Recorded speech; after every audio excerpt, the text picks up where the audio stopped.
So my name is Jeff Daukas. For the last 25 years almost, I've been in law enforcement. I currently work as a sergeant with a local police department. I remember thinking to myself that from an early age, when my mom and dad were watching old chips, not the new chips, but the old style chips, they said, here I was making sure that I was in front of the TV watching the description of the guy with the belt and the cycle, and my dad takes his puff of a cigarette and says, that kid's gonna be a cop.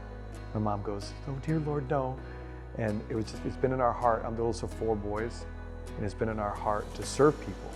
And actually, I was talking to you, my dad just passed, but I asked him, I said, Dad, before you go to meet our Lord, like what's the one thing you never told me you always wanted me to know?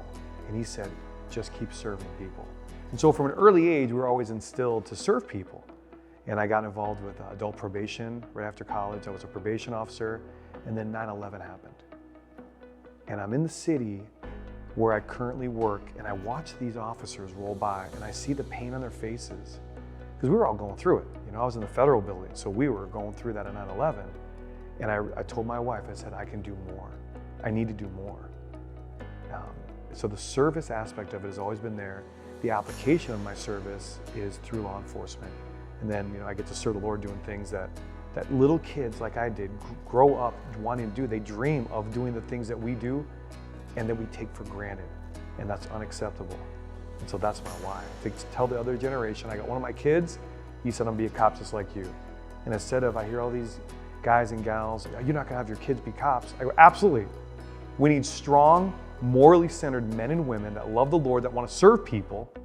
Why would I not want that person to be a police officer when I'm old, bouncing grandkids on my knee?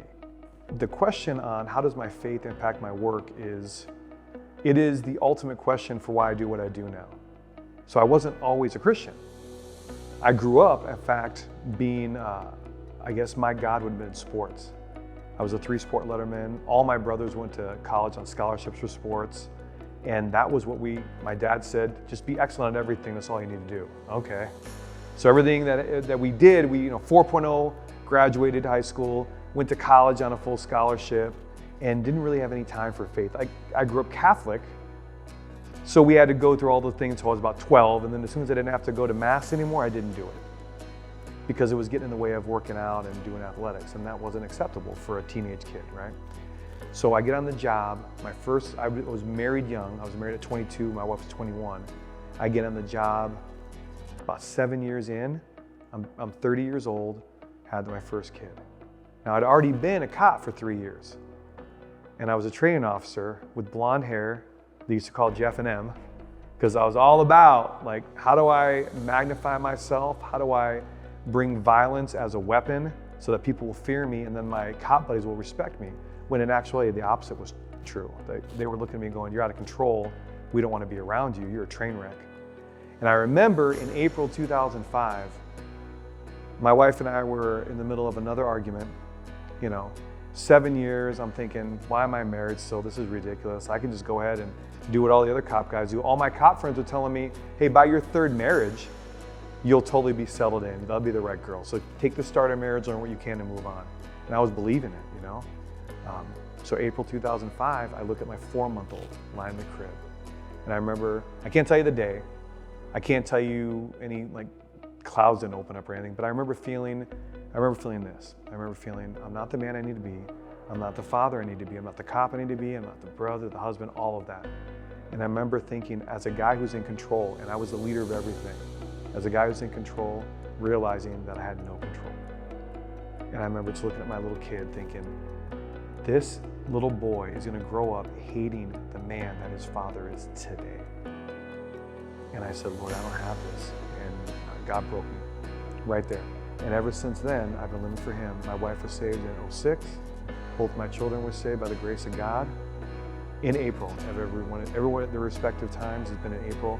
But since that point, I would come to work, my friends like, where are we going out drinking tonight? I'm like, I'm just actually gonna go home.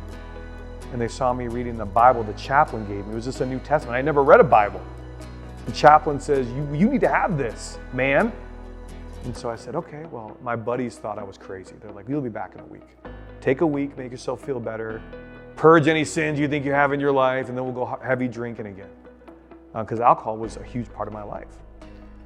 So when I didn't come back, and then a month leads to 2 months, leads to 6 months, leads to me in a Bible study, right? These people fade away. My wife couldn't believe what was going on, and that was attractional to her. But literally through the years, I've made stances, I've made statements and commitments, because if you either stand by what you believe or you don't, you either say the things you know are relevant and that have meaning to you and stand by them, or you're a hypocrite. And I'm not a hypocrite. The Lord says, you represent me and I represent you. You're ashamed of me, I'll be ashamed of you. And I don't want to give my Lord any opportunity to be ashamed of me. We see so much media that goes on that says you can't be who you are. In fact, we're told if you're in law enforcement, you're the bad guy. You're somebody that people can't look up to because you're a thug, you're a criminal, you're this, you're that. But that's all lies. And immediately when you start talking to people and you pin them down on what they believe, they can't defend it.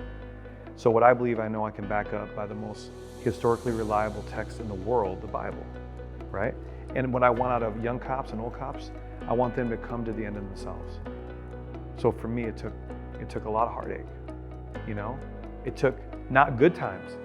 It took failing. It took bad times, because during the bad times when you grow, your character doesn't stand up until you put it to the test, right?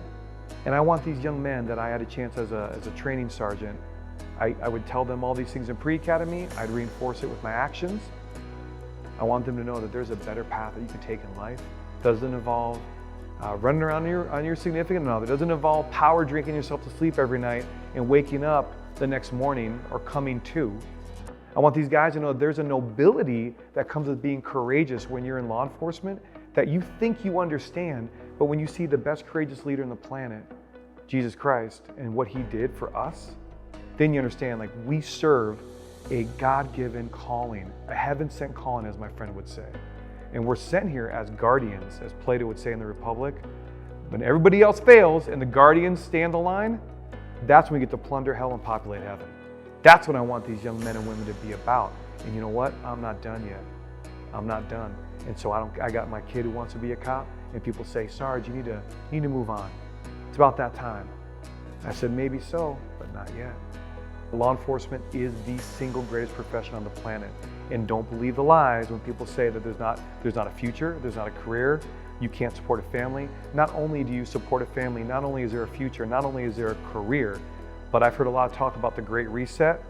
Well, hear it first right now for me saying it. I'm coining the Great Rebound, and it starts right here, right now. And there are men and women like you and me and other men and women that are gonna take this forward, and we're gonna rebound and show people that without police officers, our society crumbles. And the greatest thing we can do is lead by example, not with our mouth, but with our actions. Courageous Nobility at protonmail.com, that's my email. I have a Substack, which is a writing platform. It also houses my podcast. That can be reached at jeffdaukas.substack.com. My podcast is called Trust the Truth with Jeff Daukas, and I'm on LinkedIn. Anybody that wants to have a cell phone conversation, I want to meet other like-minded men and women so we can bring this message of courageous nobility is what I'm all about. And that's the platform that I want to espouse to people. You take away this from me. I am a servant of Jesus Christ. I get to use my law enforcement role to let people know this is what character looks like.